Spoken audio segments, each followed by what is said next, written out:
سلام سواح وناكسن wiilkan xasan aan lahaa 4 sano jira markii oo dhashay la hadda quraacda isku mid oo cunaa laga yaabo xataa cun kasto Soomaali joogo quraacda uu cunay amal uu cunay subaxdii markuu soo kaco wuxuu cunaa hal hab canjeel ah sokor ku darsadaa shaah sokor lana ku darsadaa marka maanta wuxuu tusaa soo uu cuno quraacda soo cuno tusaa bal ila arka canjeelo waa suuq canjeelo diyaar ma ahane hadda oo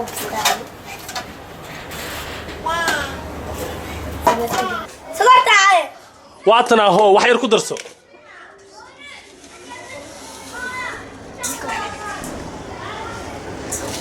وحير كدرسو ريا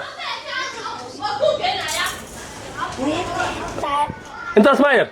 سريد عاوي واتنا وحير كدرسو سريد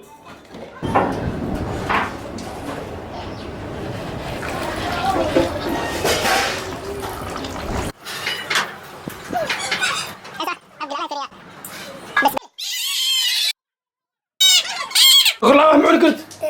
ما حكينا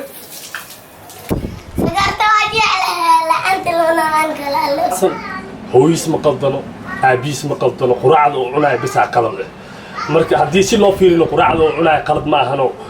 hooyis iyo abis marka yaraayaan quraacda sida oo cunay la cuni jireen